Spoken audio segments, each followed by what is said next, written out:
All right, guys, what is up? Welcome to the Rise Kill Eat podcast. Thank you for joining me today. The Rise Kill Eat podcast is a show that is meant to challenge hunters and outdoorsmen and really just about anybody listening to pursue God, freedom, and the great outdoors. I'm really excited for today's episode to be able to share it with you guys. I have on Chad Davis. He is the owner, operator, president of the archery apparel company called BOWADX. Had a really fun and inspiring conversation with Chad, and I think you guys are going to enjoy it. But before I get to that, I want to ask you guys to connect with me on my social media outlets. That way I can kind of get to know you more. I love being able to interact with you guys and being able to hear your feedback about the episodes of this show. So reach out to me on social media outlets. On Facebook, you can search using the URL. So it's facebook.com/RKE Afield. So that's RKE as in Rise Kill Eat Afield. On Instagram, it is at Rise Kill Eat. And then on Twitter, you can find me at the handle at RKE Afield. Be sure to connect with me on there. Also, this episode is going to be uploaded to YouTube, just like all of our other episodes. So you guys can easily listen there. You guys can easily share the YouTube link to anybody who is interested in listening to the Rise Kill Eat podcast, or anybody that you think may be interested in listening to the Rise Kill Eat podcast. And one last thing before we get to my conversation with Chad. The show is 100% supported by myself and my family. And if you want to help support this show, then you can do that by heading over to rkeafield.com. That's RKE as in Rise Kill Eat afield.com, and check out some of the merchandise on there. All that merchandise is packaged and shipped by myself and my wife and my kids, and we all it's a kind of our family thing. So if you guys want to help support the Rise Kill Eat podcast and what we're doing with this show, then you can head over there, and all the proceeds from that will go directly back into this show in order to enhance the experience and be able to continue going on with the Rise Kill Eat podcast. So head over to rkeafield.com and check out some of the merchandise on there. Now, for today's episode, I have on Chad Davis. So like I mentioned before, Chad is the owner and operator and the president of the BOWADX Archery Apparel Company. And like I said, this is a really fun and inspiring conversation that I had with Chad about following your passion and about working hard and being able to pursue your dreams. So BOWADX is geared toward anybody involved in archery. It could be hunters, 3D enthusiasts, weekend shooters, and everyone in between.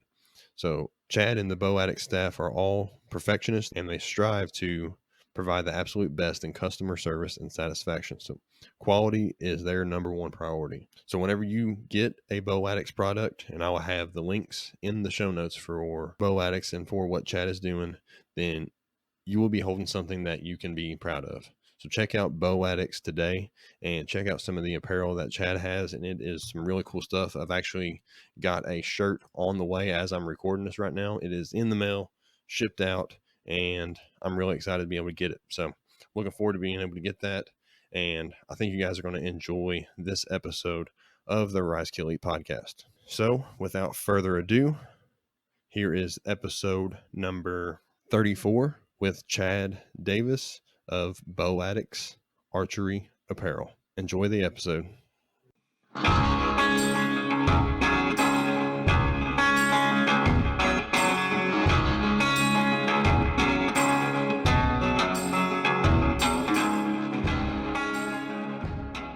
But yeah, so that's pretty awesome. I appreciate you taking some time today and being on the Rise Kill Eat podcast. I know, with everything going on right now, it's oddly difficult to find some time to get on a computer and have a conversation. So I appreciate you taking some time to do that. Man, I'm like I say, I'm just glad to be here, Tyler. I really am. It's kind of a break in my day, so it's a change up, and I don't mind it. So glad to be a part of it, bud. Yeah, absolutely. I definitely appreciate that. So what's quarantine life like for you right now? Of course, we can't start this episode without asking how things are going right now with the craziness in the world. So how's it looking for you right now? Yeah, well, it's pretty crazy. So we're in the midst of building a new home as well, and hopefully some additional office space for BOWADX. So some acreage, so we get to kind of have a area for warehousing and close by the house, and you name it. So that in itself has been a big piece of our puzzle for us right now. And so I just kind of got back from checking the trim work. The trim guys were there, and you know how it is though. A lot of times people don't do work the way you'd want it done. Of course, right? Yeah. So I may have to get my saw and kind of go in there and do some tweaking here and there. But besides that, it's. I'd lie to say that it hasn't been challenging. I mean, for us, I've got two girls and my wife, so I'm surrounded by a lot of estrogen, and so and after about 8 to 10 hours, during the day of trying to help them with, they're in public schools, which is right now homeschool. So trying to do it the way the school wants you to do it too, because the way I was taught math is evidently not how math is taught. Right. Yeah. For some reason they got to have about 2 or 3 extra steps. So just trying to deal with that and has been quite a challenge and really but on the flip side, we got on Amazon, bought some board games and what have you. So we've been playing board games with the girls at night and trying to catch a movie or something like that. Last night we watched the Hope Rising, I think it is. It was on Facebook. Oh yeah, yeah. I watched that also. That was really good. Yeah, and it's so cool because fortunately, kind of for us though, a lot of the guys that were performing are our neighbors here around the area, so that's always kind of cool to see some folks out there. But that was a great call. So in the end, I mean, for us, we've bonded more. You have those up and down moments, but it's been really good bonding, and I think the kids will. I know my kiddos; they'll remember this for years and years and years to come, and I'm hoping that a lot of the things we're doing, like at night, spending more time with each other, we can continue that, and it won't be a fad stage. So, but yeah, but it has been challenging. I will say, hunting wise, my goodness, I have not had a chance to do much at all. Simply because just with all that's going on with the quarantine and having to be a little bit closer to home too. It's definitely put a damper on my hunting, but family first, so that's all right. Right. Of Yeah, course, yeah, and it has, presented some all kinds of unique, I guess, challenges, kind of like what you're getting at. Unique challenges, unique opportunities for all kinds of families. I know, myself, right, I have two little kids and married also, and you know, uh, my son, he's in kindergarten, so you know, getting getting everything together and having school, which I'm a teacher, I'm a full-time teacher, so oh wow, getting okay, everything okay. together and having all that here in the home, it is a lot different. And fortunately his teacher, they've been doing some Zoom calls and stuff, and trying to keep a little bit of that normalcy, but at the same time you know it's definitely a challenge for school to end up in the home, especially for a lot of students who don't necessarily have the greatest home life or whatever the issue may be, and it presents all kinds of challenges, but at the same time it presents some good opportunities for family time. Like we have Yeah, the opportunity to like you said, spend time together that typically we wouldn't have been able to do because we'd be working or we'd be on the road or whatever the issue may be. So there are some good things to come of it for most of us, and then of course there are some negatives to it as well. yeah. Last night during life group, we had a Zoom call for our church life event, and I wasn't even thinking about it, but one of the ladies made a point about for a lot of us, we're growing closer, but then you do have those kids and Hmm. kids out there who their refuge away from the world is really school when it comes to a good lunch or breakfast or something like that or even just life in general and so I worry about some of these kids that are confined to a home where there's abuse and where there's lack of food or something like that. So it's one thing to think about and have those people in our prayers because I know there's a lot of kids and different ones out there that are wow really struggling right now. So Yeah, absolutely, absolutely. It's a it's a crazy world that with everything going on and how quickly everything changed. And I think just I think it just shows how fragile this life really is and how important it is for us to have faith in God and have faith in something other than ourselves. I Exactly. think a lot of people are seeing that, and I think a lot of people are really cherishing their communities now and really cherishing other people around them, and to have that support, whether you can't be there physically, but of course with the gift of technology, we've been able to connect in ways that typically weren't really prioritized before. It's Right, really been right. interesting to watch. Yeah, yeah. Well, and one final thought on that too is I had a gentleman that reached out to us on social media, and I guess he's an atheist and was talking about I can't believe you're still put your trust in God through all of this, and obviously there is no God if He's going to allow something like this. And then you think about that, then because my point to him is that God works right now. As a Christian, I become God's hands and feet. As a church body, we become God's hands and feet. So I think as Christians right now is the time for us to shine and show people that God, He's alive and well and working through us. And I'm hoping that we by us shining our lives, our lights out there, that others can see God through us. So I'm hoping that this can be a really good chance for people, all of us as Christians to rise up and you know take a stand, but also just to kind of find ways to help in ways that maybe that might be out of our comfort zones, or we're just reach out to a neighbor next door who we haven't spoken with, and bring them cookies or something else, mow their lawns, whatever it might be. So Right. Yeah, absolutely. I think that's a great point. And, we have a unique opportunity and to be able to be able to take care of people and be able to do it in a way that honors God. Cause it's, it's really cool that you had that conversation with that guy. And it's really, I think by doing that and responding the way you did, I think he's going to see, that something's different in you. They say, in the Bible, it tells us that you're going to see a tree by its fruit. So I think they're really going to be able to see, the your light shining in this opportunity where they're going to be able to see God through us. And if they're mhm. not, then we should, really evaluate where our heart is at the time and really, take this time in isolation, take this time in seclusion to make it to make it right and to do some study and then, make corrections where we need to make corrections and that kind of thing. That way God is honored through this opportunity. And, with all this fear and stuff going on, and this is a great opportunity for us to be able to, like you said, show the light and be able to show that we aren't afraid of the things of this world because, we fear God.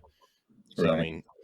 like our faith and our trust is in God. It's not in these earthly things. It's not in the stock market. It's not in, it's not Right. in all these other things. Our treasures aren't here.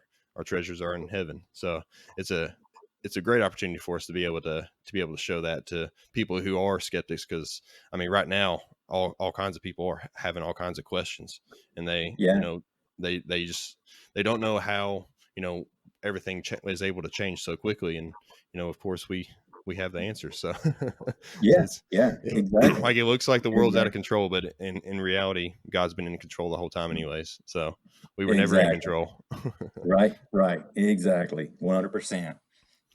Yeah, absolutely. So you were mentioning how your hunting has taken a little bit of a hit during this time, but you know how were you first introduced in hunting? Of course, I'm going to get into bow addicts and all that kind of thing, but I kind of want to Yeah. start Yeah. from the beginning. Who introduced you into hunting, and then we can kind of work our way up from there. Yeah. Man, I grew up hunting at a young age. I mean, I uh, I started trapping. I mean, my dad, he was a trapper back in the day. Was back when furs and what have you were bringing a little better money than what they are now.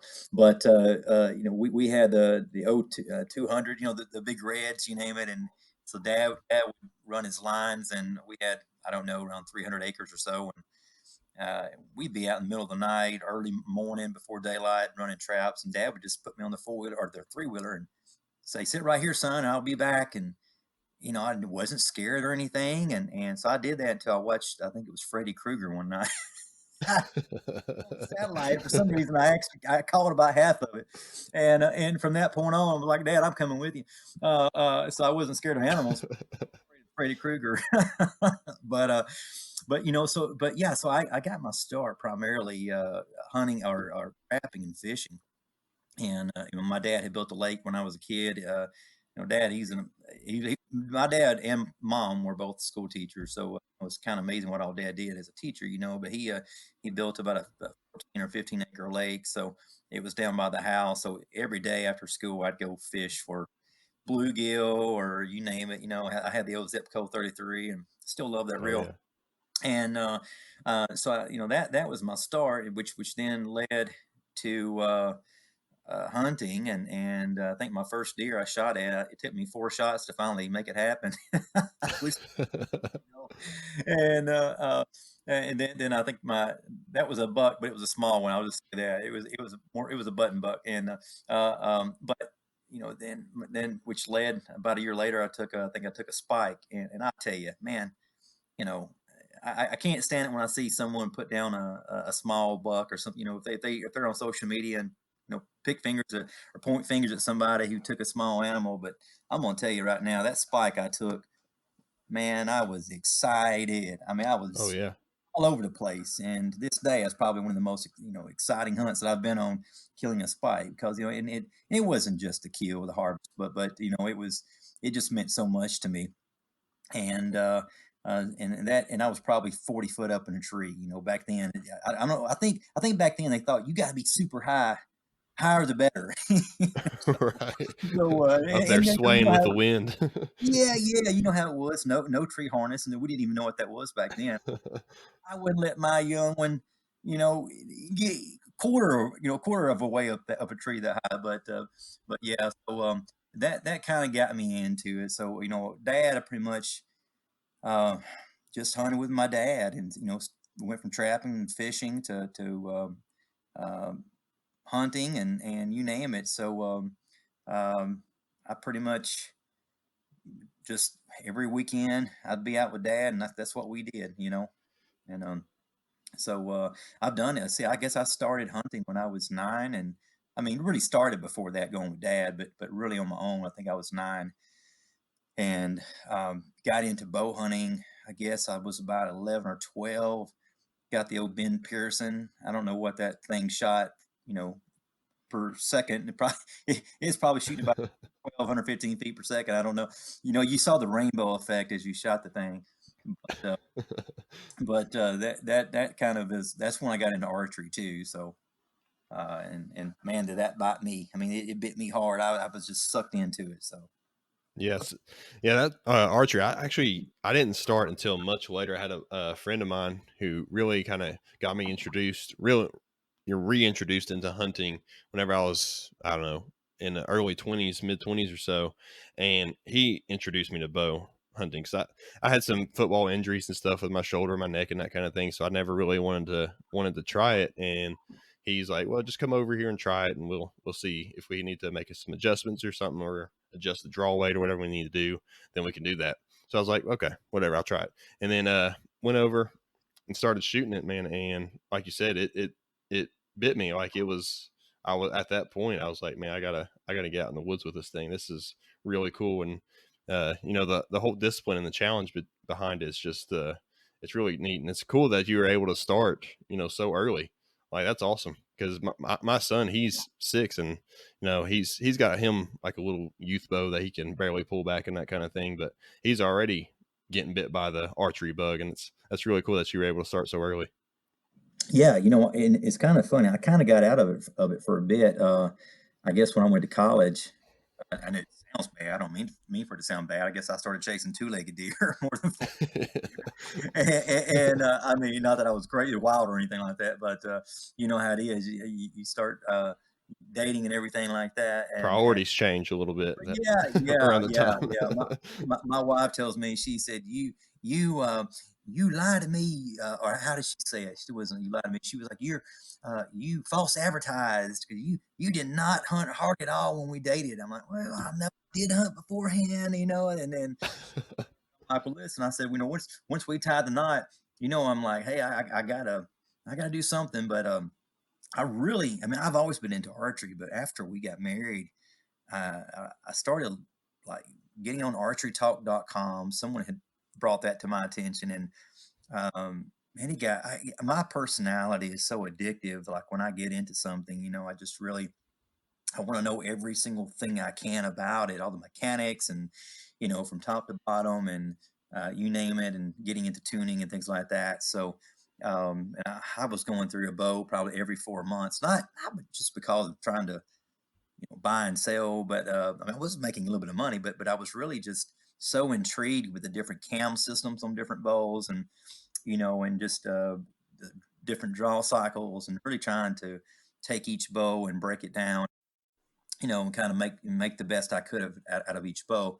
And so that really is um, what got me into it. And I got, man, I just went crazy. I got crazy passionate about it, and which is kind of what led to BOWADX. So, and because what had happened, we at the time, I had gotten transferred down to Jacksonville, Florida. So I tried hunting down in Jacksonville, and boy, I tell you what, between the heat down there and Uh-huh. mosquitoes, it was a bit challenging. So I would still come up to Tennessee or Kentucky from Tennessee, from West Tennessee, but I would go to Kentucky and hunt. And um, so kind of, I guess, talking about kind of how I got into bow addicts. I was kind of the, I don't want to say long story short, but so with my main job, I'm actually still in clinical diagnostic sales.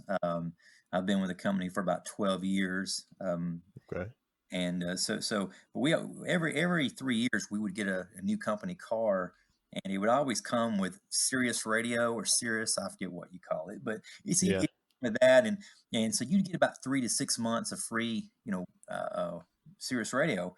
And I kept on hearing all these commercials about all these guys who started something in their garage, and Bill Gates, different ones, and Steve Jobs, and how they made all this money in their garage. And I thought, man, boy, I'm just want to do something. I feel like there's something I can do.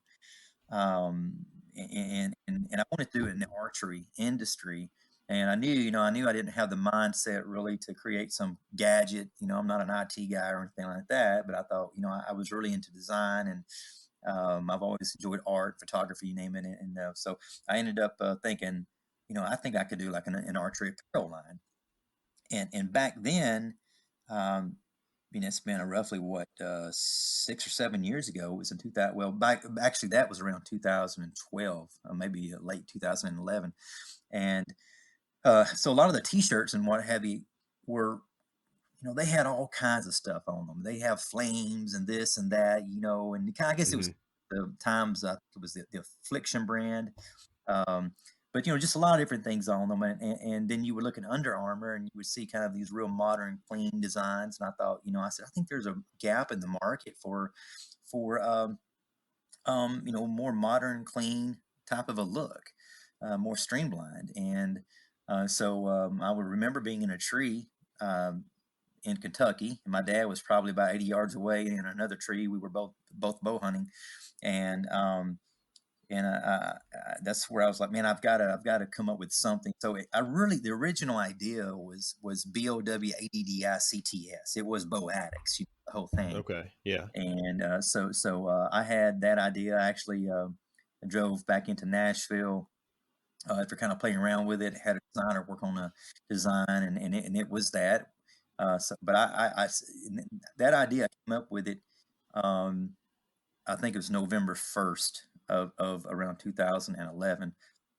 And then I sat on it for about a year, and then I kept driving around hearing the same commercials, then hearing these commercials about or hear my preacher was talking about how sometimes you think you're going to be jumping off of a mountain, and then you take that plunge and that leap, and you find out you're just jumping off of a curb. uh, Hmm. and just hearing all of these different sermons, and people talking about following your passion. And I thought, man, that just felt like God was talking to me.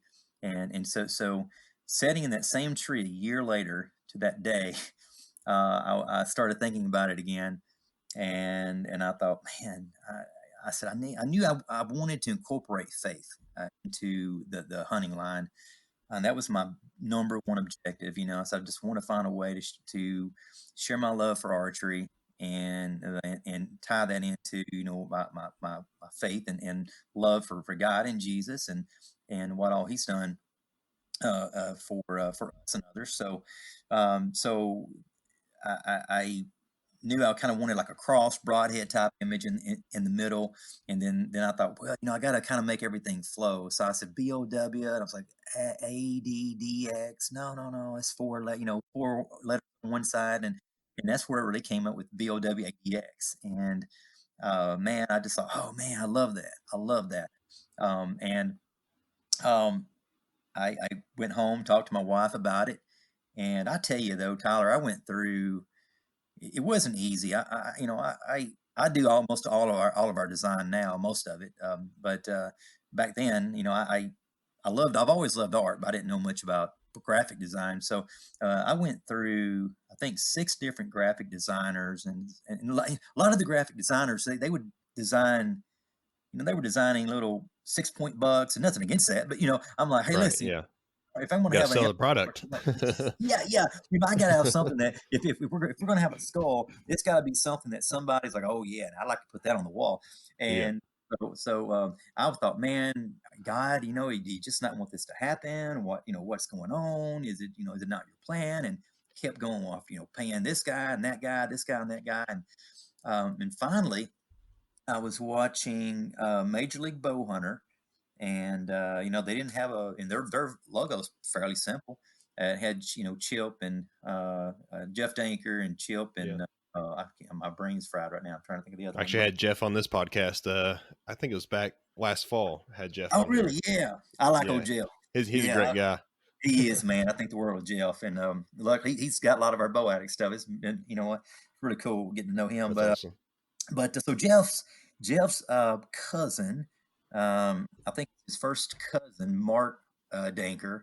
When I called to talk to them to ask, I just said, hey, who did your logo? And a lady answered. She told me who it was and got me in touch with Mark. And such a great guy. And Mark, I mean, holy smokes, he sent us like 25 designs. I'm like, my goodness, most guys are seeing us Yeah. one year. And but boy, when he sent what he sent, it took me just one look at it, and I was like, man, that's it. That is it. And he had, because we do have a skull image that we don't use a lot that is just killer awesome too. Man, I saw it, and Mark designed, I guess, our first 5 or 6 tees or something like that.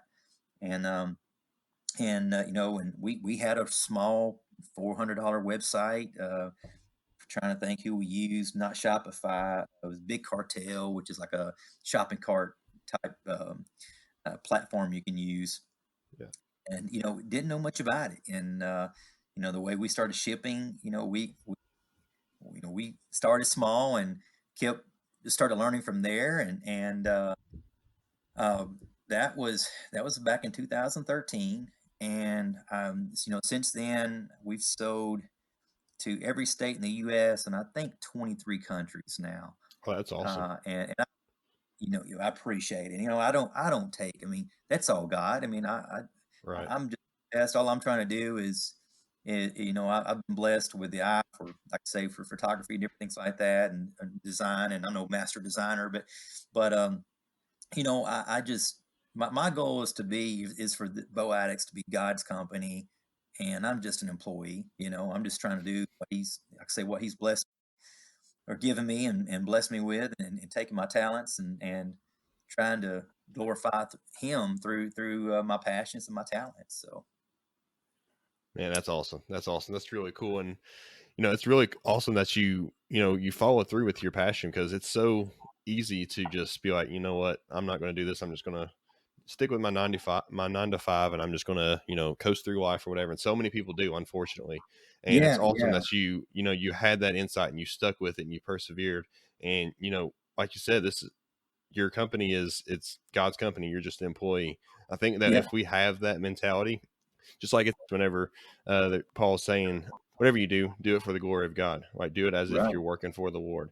And right. that's the exact mentality that sounds like you have. And, of course, that's only going to produce success, and it's not necessarily always going to be, in your case maybe, but not always going to be, worldly success, but it's going to be success in God's eyes, which is of course, more important anyway. So that's Oh yeah, awesome yeah. to as you And no, followed and your passion.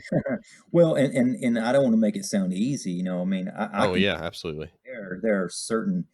It is so seasonal. I mean, where I have seasons where I do question them. God, I'm trying to do this and do that, and I can look at my competition, and maybe they throw a shirt out there that's got some kind of bad on it, or really bad on it, and then it's selling like crazy, and I'm like, what in the world? What? And so you do question.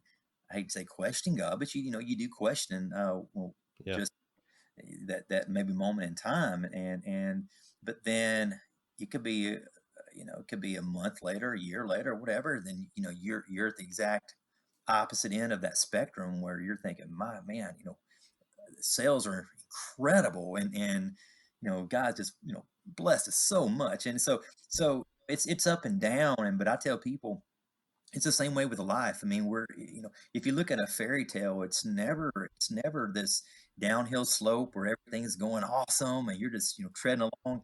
It's up and down.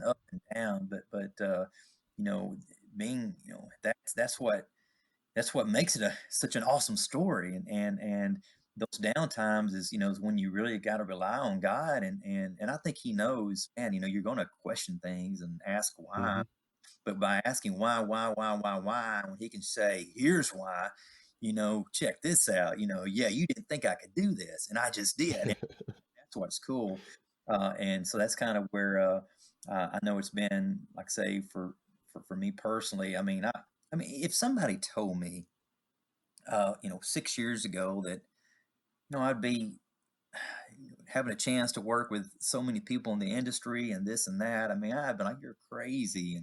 And like I say, I just feel so blessed. But there again, I don't want to take that for granted. And I just want to, if I'm given a chance to be in a situation, or if God wants me to be a vessel, I've got to be that, so that's my goal right now, is just, whatever I'm given, I just want to make sure, I give God the glory for it, and it's to be a great example to the kiddos, and which, not to get sidetracked, but I tell you, I mean, there are a lot of people in this industry that I've looked up to for years and years, and sadly, some have just really, well, I'm just saying, it's sad to see how Yeah. some act, especially when you get to know them in person. Yeah. And then Absolutely. there's some that are incredible, but you just hate to see. I don't like it when I see someone with a big platform, and all of a sudden, they're, I don't know how to say it. It's going to sound like I'm trying to be, you know, No. uh, Yeah. Absolutely. I pushy, understand but what you're but saying. but if it's, as a Christian, I believe we're to be sanctified, we're to be set apart, and Yep. to be, Set apart. Yep. you got to be set apart. You got to watch your language. You got to watch, your actions. I mean, I'm not perfect at all. I mean, everybody has their challenges. For me, I'm the nicest guy you'll meet, but boy, I tell you what, I'm so driven that I can have a temper.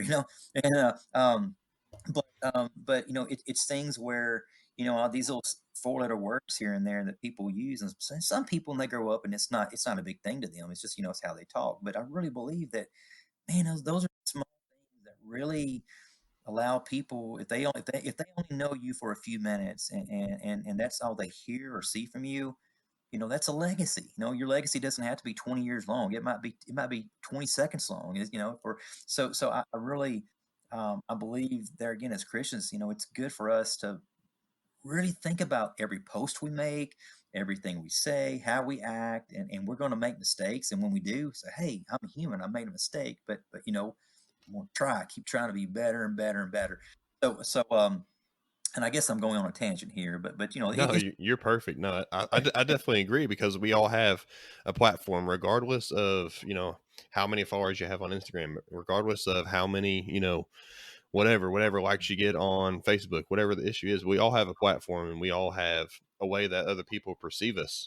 And if we are using that, like you said, it could be 30 seconds, it could be, a year. I mean, who knows? yeah, There's yeah, we when we come in contact with these people, it's our job to, going back to what we were saying earlier, to show the light.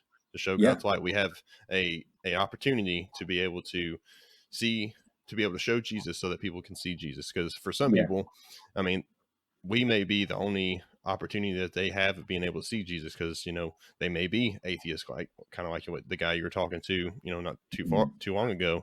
They may Yeah. be somebody who is completely against any kind of religion, any kind of faith, anything like that.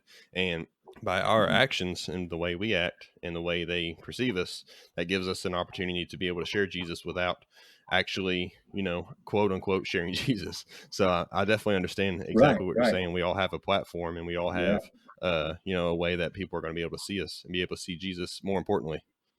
Exactly. Exactly. And and I was going to mention something kind of way just hit me too. When I tell a story, one thing I tell people, it's like, okay, for instance, photography. And you may know that's kind of a passion of mine. But Yeah, two of years course. Yeah. ago, I didn't even own a camera 2 or 3 years ago. I didn't even know anything about it. And I've had people say, Mac, they've asked me, how long have you been doing this, and how did you learn all this? I'm like, well, when you find something that you enjoy, like I say, I'm just my whole thing, I guess I'm very left brain, so anything visual gets stimulates my receptors, and gets me all excited. But on the video side and photography, one thing I tell anybody, if it's something you do enjoy, and you could be picking up rocks or playing marbles, I don't know, but whatever it is, if you want to learn more, we have such great tools in YouTube. I learned everything for the most part, or 99% of it, through YouTube, and that's where I try to tell people, but start small. You don't get caught up in thinking I have to have the best bow in the world or the best camera or better, best this, but start small, and but learn, learn, learn, learn. I mean, I'd spend hours and hours and hours picking up, things apart, and the same way with that, that I did with archery. So, it could be, if you want to film hunts, it's easy to see guys that have this incredible footage. Is so dynamic, and this and that, but a lot of times it's keeping it simple and just telling a story, and trying to keep it real. But if you want to learn how to do those things, or if you want to start your own apparel line, whatever it might be, it's a lot of asking questions, a lot of, maybe some reading, and for me, I'm not a big reader, so, but I'm a watcher, and if I read, Yeah. it's how-to type stuff. But I encourage anybody out there, whatever their passion is, man, just go for it. But if you can really try to find a way, um, to glorify God through it, and maybe if someone's not a Christian, what I say to them is, you know, um, if you're not a Christian, if you don't believe, but maybe if you ask why, I mean, we all ask why, but Hmm. if you say, hey, I'm going to give it a shot here, it's that mustard seed of faith, and you just start small and say, maybe what if he's true? What if, and say, and start there, but pray, pray for uh, uh, God, just to show you that he's real. God's going to work. He's going to work. You've got to allow him to kind of go in there and to get intertwined into your life, and to be a part of it. But if you just shut him out and don't give him any chance at all, you may not see it. So I don't know. I just went to different directions there. Sorry, that was a big No, curve. no, that was perfect. Because I mean, there was something, I actually wrote it down here. There's something I wanted to hit on, is that we are, God designed us to be always learning. Like, he didn't design us to get to age 20 and, stop learning. And we of course are designed to always go through those roller coasters in life. I mean, it's not Yeah, always going to be happy. It's not always going to be sad. Like, there are times where it's going to be good, and we need to praise God through those times. We need to continue to pray. And then there are going to be times when it's bad, and we're going to need to praise God and continue to pray regardless. So there's going to right. be, opportunities all throughout life where we're going to always want to learn. We're going to always have an opportunity to continue learning, always have an opportunity to continue to pursue our passions. And, being able to find something that you're passionate about is, for some people, it's a struggle. Like, Yeah, like I, I started I guess it would be kind of a something very similar to kind of how you did. I started out with some kind of like an apparel brand for hunting and like faith based theme. And as I was going through it, went did it for a couple years.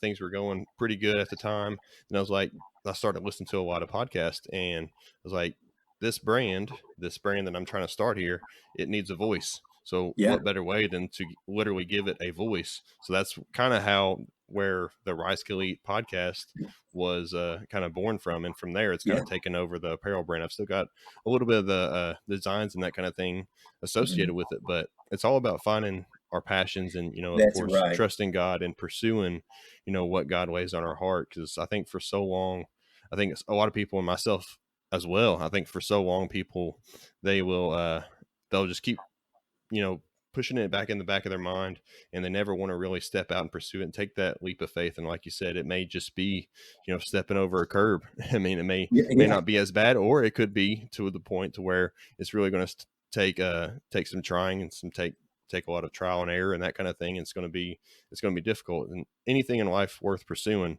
is not going to be easy. Right, and what you said too, starting the apparel thing, but if God wants you doing these podcasts and things like that that have such Right. an amazing voice to people, and I mean they're very powerful. I mean sometimes you kind of innately you kind of start feeling that tug here and there, and maybe where God wants you and things, so I mean it's just I think God will help steer someone in the right direction if you're willing to put that foot, one foot forward after the other, after the other, and learn to say, hey, every once in a while I have to take a step back. But the key for me, if you fall forward, and don't Yeah. don't fall back. It's get back up again and keep on at it, But you know how it is. If you keep pursuing it, eventually uh, something something's going to work. And as you said before too, it's not always about success. It's not about money. Right. If if our job is to change one human being, change his, if he's going down the wrong path, and we can touch that one person's life, I mean, that might be the one person we change, and who knows, that person might become president one day. You never. Exactly. Yeah. Our view of success is not what God's view of success is a lot of times. So. Yeah, there's a really good book by Dale Partridge. I don't know if you ever heard of him, but he's a author. He's a Christian author, and he wrote a book called "Saved from Success," where he just basically he writes a book all about that same thing. Is that how our purpose is, for God, and if we are working for God, then all things are going to be successful. So, and Right. it's not necessarily money based success. It's going to be success for fulfilling God's purpose for us, and I think it's basically what it all kind of boils down to. Yeah.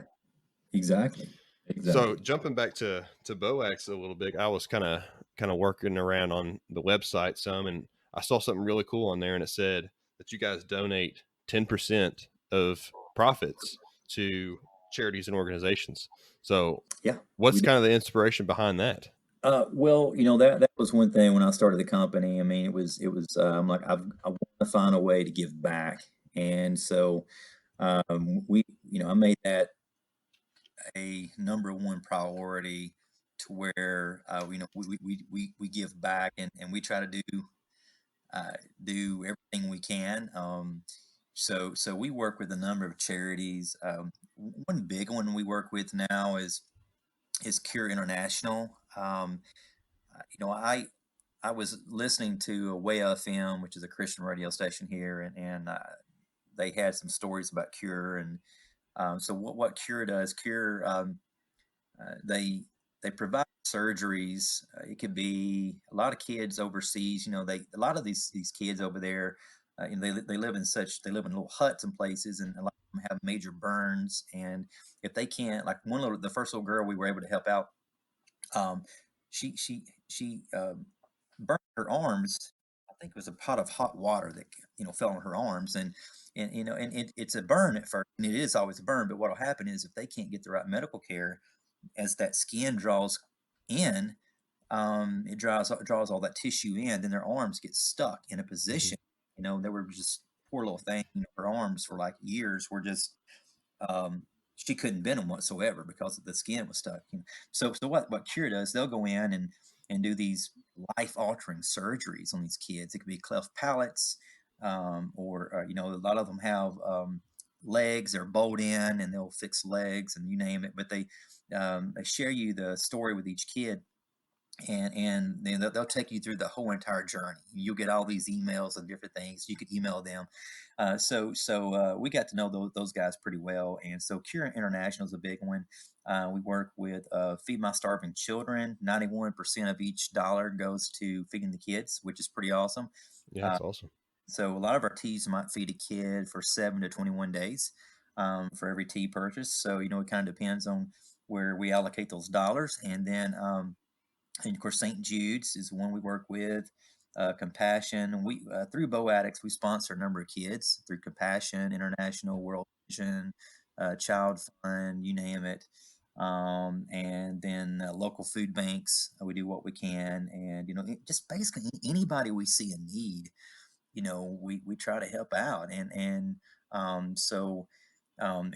just such a blessing, you know, to be able to do that. We go to we've been to Honduras a number of times, so we'll take a lot of Boatic shirts and apparel and give to the kiddos and different ones there, and try to help build some homes and things too. So I tell people, you know, when you buy a shirt from us, I mean, you are doing more than just buying a shirt. I mean, you're changing lives through a shirt, and if it's, you know, if it's putting food on a kid's table, or providing a surgery to someone who, you know, when they get, it's a life changing surgery, those are some good, you know, some good things you can do. And so yeah, so we do that, and that, you know, we just, man, we're blessed to do that too. So. Yeah, that's really cool that you're taking your blessings and you're turning them into other blessings for other people. That's really cool that you're doing it, and you're doing it through this brand that you've created. That's really incredible.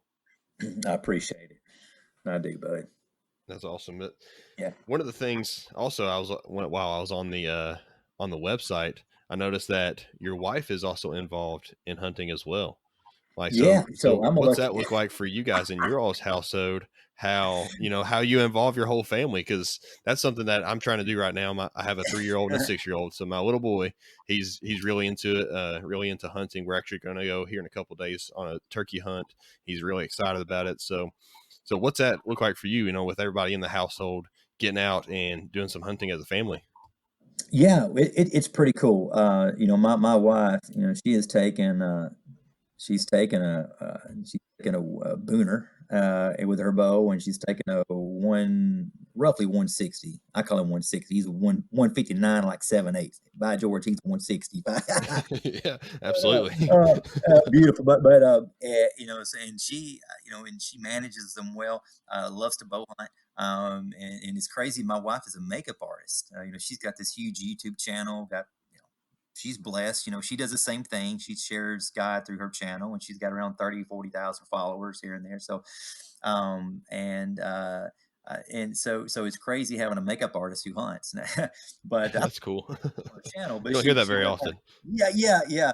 And sadly, you know, right now, the last couple of years, it's been a crazy challenge for her because she's gotten so busy that most of her clients, a lot of them want to get married at the peak of the rut. I guess it must be, the rut must be for couples for two-legged. But no, it's always around November. And but it's So when we try to hunt now, you know, we try to find times where she gets some downtime, and it always seems to be the October lull period too. But no, so you know, I'm so blessed, man. I really am. She doesn't mind all the deer heads. We've got them all over the walls, from bear to caribou and deer, you name it. And and so it's pretty awesome. She did not hunt at all when we married. If somebody would have told me my wife would bow hunt when we got married, I'd laughed because her dad doesn't hunt. Great guy. He actually, I'm going to get her dad hunting this year. I think I That's got awesome. when he retired, so now he wants to hunt. And yeah, you know, my kids. I've had a chance to take them a couple of times. I'm still trying to get my little girl on her first deer. She's pretty picky. She's passed up a few deer, and I'm like, listen, hey, you know, man, I was happy with just whatever when I was young, but so we're trying to get her on something. Hopefully, this will be her year. She wants to get one with her crossbow. She's not quite big enough, you know, have enough poundage to take one that with the compound. But man, I'm just blessed. I really am. I really I can't explain it. My wife and kids just mean the world to me, and I know some guys that maybe their wife doesn't hunt, and that's fine, But I guess I'm just blessed that mine doesn't mind it. So So how does it work out during the season whenever one of you wants to go hunt, but well, I guess whenever both of you oh, wants to go hunt and somebody's got to stay home with the kids, how's that that work is out? a holy moly, that's got to be tough, man. And I kept thinking that every year my kids get a little bit older, it won't be as bad, But oh man, during so I went to Missouri last year, and it if you hunt for 7, you might as well say you got 9 days out there, if not 10, Yeah. because you count drive time too. When I am when you got two kids, one's 7, almost 8, and the other one's 11, and you know how it is. Man, that's a handful. And so uh, she she's not too happy when I get to go and have me time in the woods for 9 days during rut, and she doesn't. So yeah, and the thing is, she doesn't really like to go without me because she's afraid if something happens, in the tree or something like that. And she just would prefer me there. The one thing we do, we got a good uh, her mom and dad, live close by, so we've got them to where every once in a while she'll have a weekend free and they'll watch the kiddos, and I'll take her hunting and what have you. So, but yeah, I'm not gonna lie, it's tough. That's awesome. At least that is a an issue that she is wanting to go out and you guys have that prioritized within your household. That's really cool though. Yeah, yeah. Well, and the spots I have close to the house, I mean, they're tough to hunt too. I mean, where we live, I live just south of Nashville, and my better spots. I mean, you've got to walk up a ridge that's just it's crazy how tall that thing is, and to get up there, in the saddle area and trying to get in there, man, it's rough. So it's kind of one of those spots. Like I say, she doesn't prefer to hunt there. Uh, Without me. And before the kids, yeah, we'd hunt together all the time, and I'd try to film her and vice versa.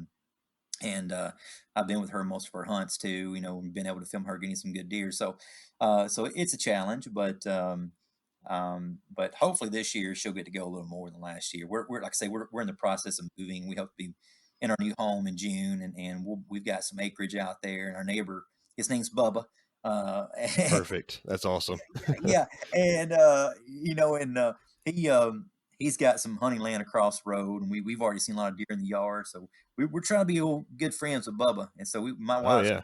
cupcake stick, so she's trying to hook him up, But I saw some gobblers on his property, and he lets our neighbor next door to us hunt too. So I'm trying to talk to him, say, hey, would you mind if I kind of tag along or hunt a little bit there too? So that'd be a little closer to the house. I can just walk across the road and hop in a tree. So. Yeah, that's not too bad. So down there in Tennessee is right now it's turkey season, right? I mean, I think just about It anywhere is, is yeah. right now, Mhm, but how much mhm. longer do you guys have as far as turkey season goes? You know what? So we just I started. I live in Kentucky, and we just started this past weekend. Our Saturday was our, which by the time this episode's posted, it'll be just about over. But we had our opener this past weekend, and I kept thinking, it's going to be a late start to the season. Hopefully, they're not all gobbled out and that kind of thing. Well, Yeah. they're not, and they're still out there working it pretty hard. And this past weekend I had some good hunting. I wasn't able to pull the trigger, but I did get on a couple, and it was pretty good. So I know Tennessee. I've Yeah. got some friends actually down there in the Nashville area, and they've been posting how they've been hunting that kind of thing. So I think Yeah, it it's been seems to probably be. a couple weeks now or so. It has. I think it said it ends on May 17th. I couldn't remember if it was the Okay, 15th, but yeah. So there's still a little bit of time there. I hope to get out. I have. This has been the busiest year for me.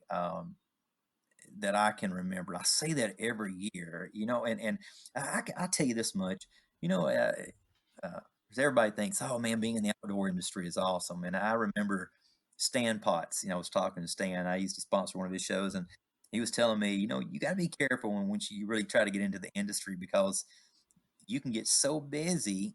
that it's hard to find time to hunt or practice, or to get out in the Yeah. field.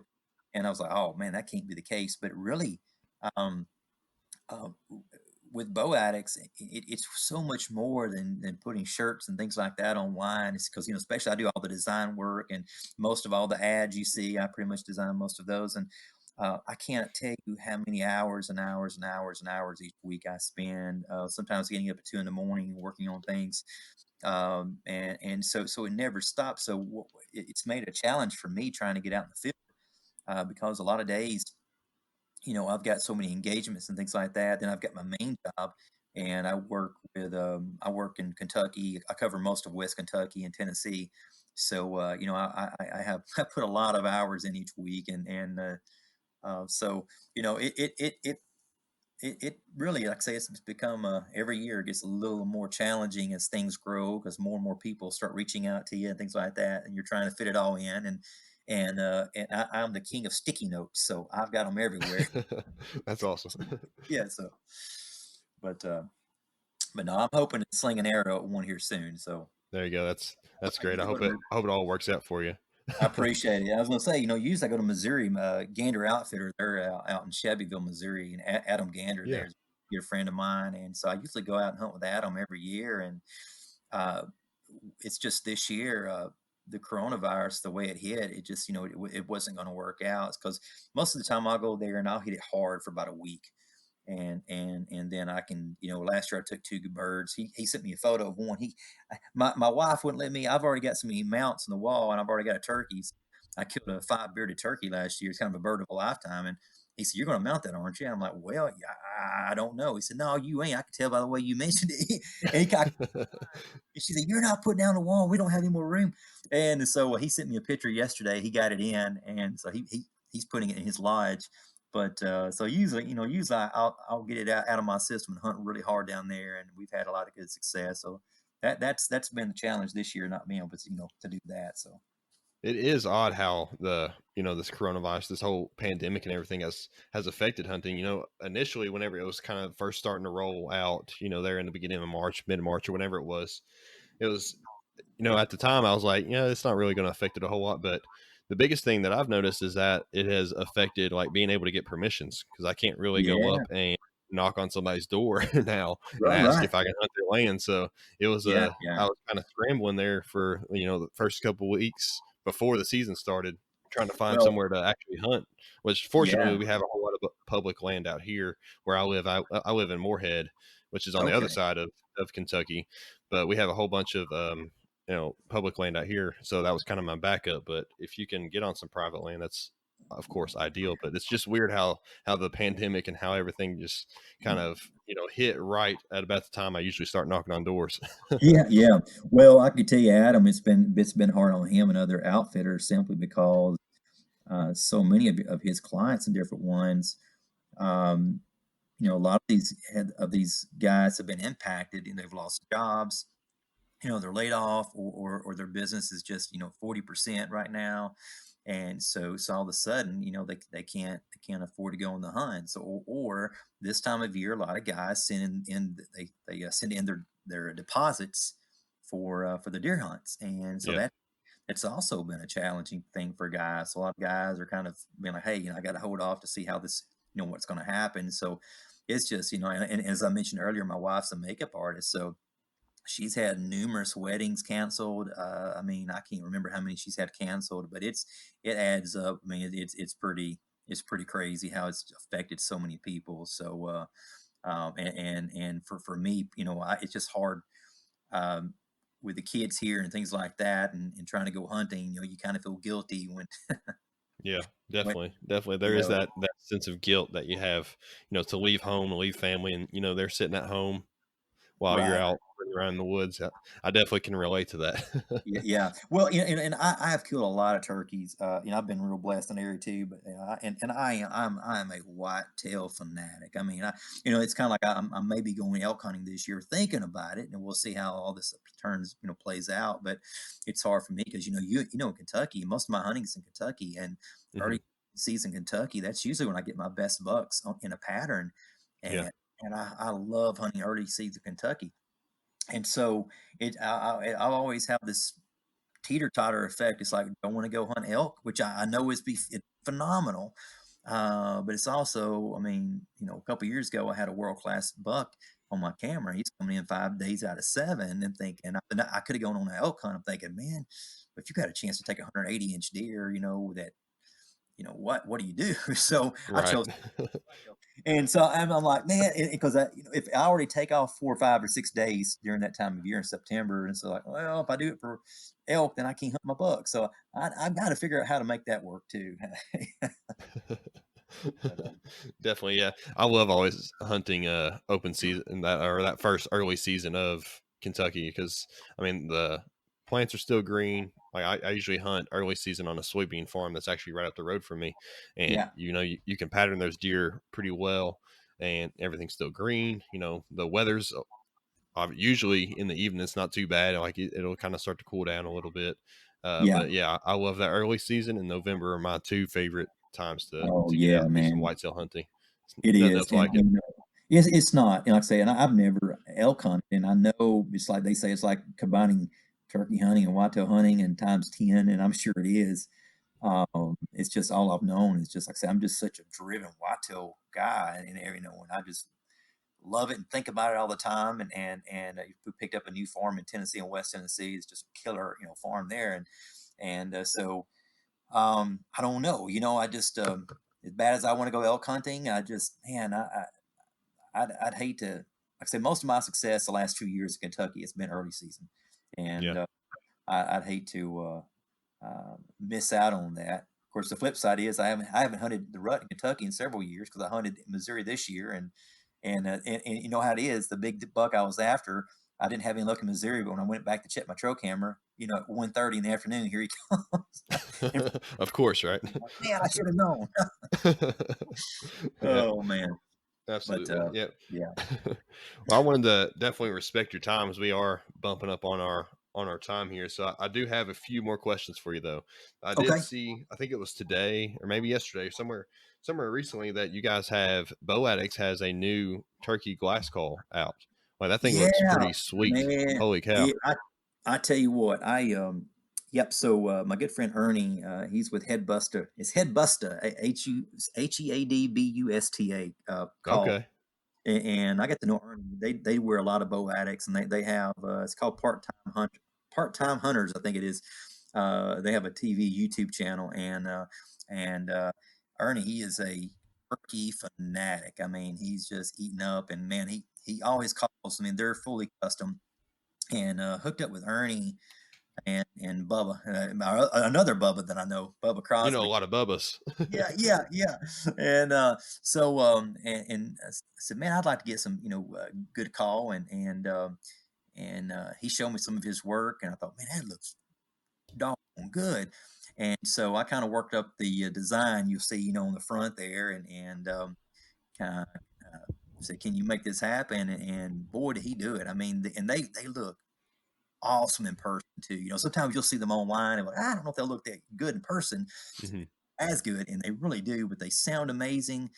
So Bubba, or Ernie sound checks everyone. That right now, each one will come with a striker, and it will come sound checked unless some people, they just collect calls and they may say, I don't want it sound checked. Just let me have it shipped as is. So, but otherwise, and if it does not pass his sound check test, he will not ship it. He had one last week that he didn't ship. He just said it's not passing my test, and a lot of Mhm. guys wouldn't do that. So I can tell you they sound amazing. They're high quality calls, and I think whoever gets one will be highly impressed, man. Not because we're selling it, but I can tell you I've got several glass calls, and by George, it is just a really good sounding call, and I can't wait to get mine out in the woods. That's awesome. That's awesome. I'll definitely have the link for that product in the show notes Oh, for this episode because I saw those this morning. I think it was this morning, and man, that thing looked really cool. And just so well, happened we were going to be talking tonight, so I was like, yeah. I gotta ask him about Well, it. it's kind of funny. We sold out in like 2 hours, and Ernie, I was sending him all the orders, and because right now Ernie would drop ship most of them, and so he had to get on his late, whatever it is, and he started making more. So he sent me a picture. He's making more of them. He said, That's "Man, this awesome. is a good problem to have." So yeah, we're pretty excited about that. So Well, cool, definitely. Well, I do have a couple more questions here. This is okay, a question that I always ask my guests, or my hunting theme guest, my hunting guest. I always ask them this one question. I don't know if I really kind of prepped you for this one, so I'd like to hear what you come up with. But yeah. what does hunting mean to you? Well, hunting for me um, means.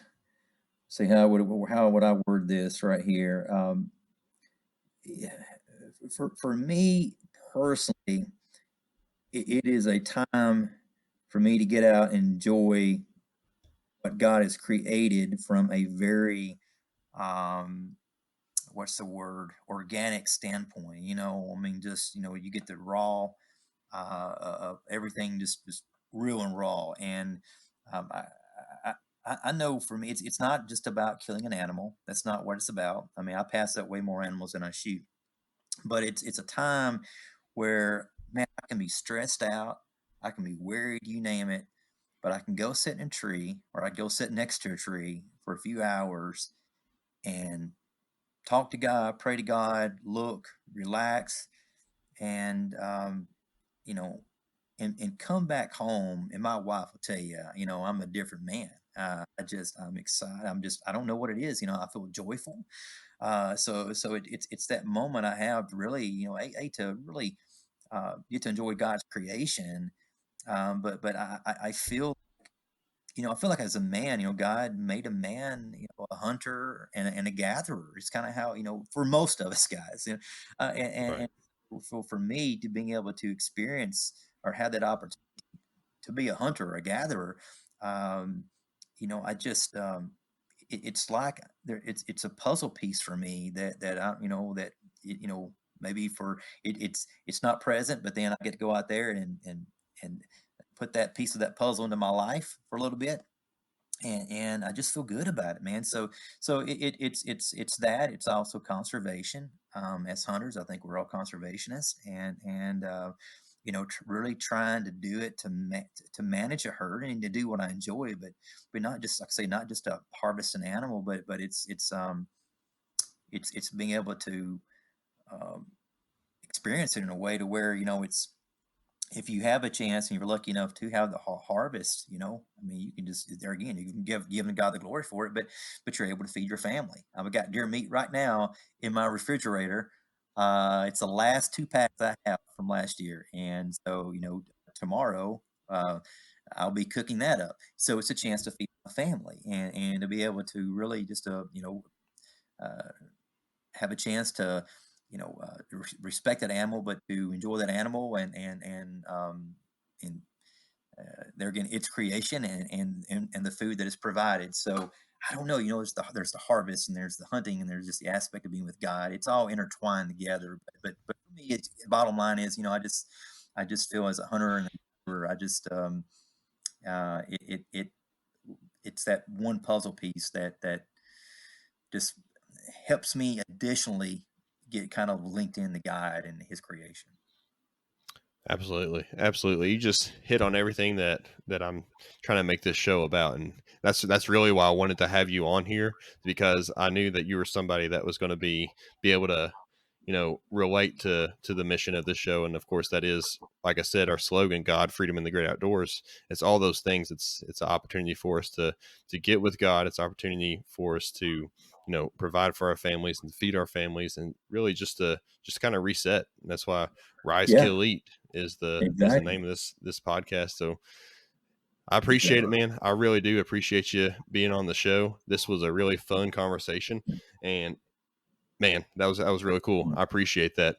So where can they connect with you on social media? Okay. Where Yeah. would you prefer Well, that they connect with you?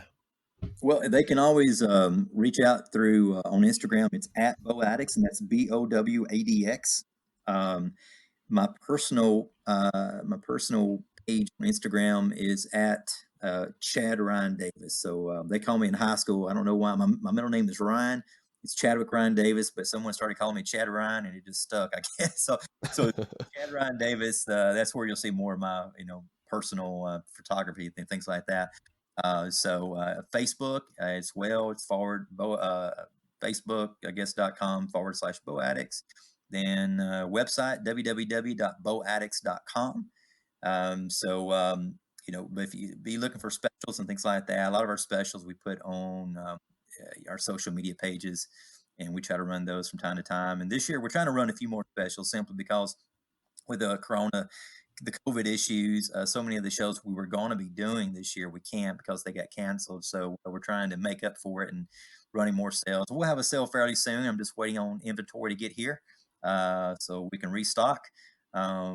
Most of the manufacturers are kind of shut down, so that's been causing some slower than usual shipping times on our products. So Yeah, I appreciate it. I'm gonna make sure I put all those links down in the show notes of this show. That way, anybody that's listening that, of course, wants to check out BOWADX, wants to check out you with your photography, with any of the products, they'll be able to click on those and be able to go straight to where those links take them. So I appreciate it, man. And you're welcome. Again, this was an incredible episode.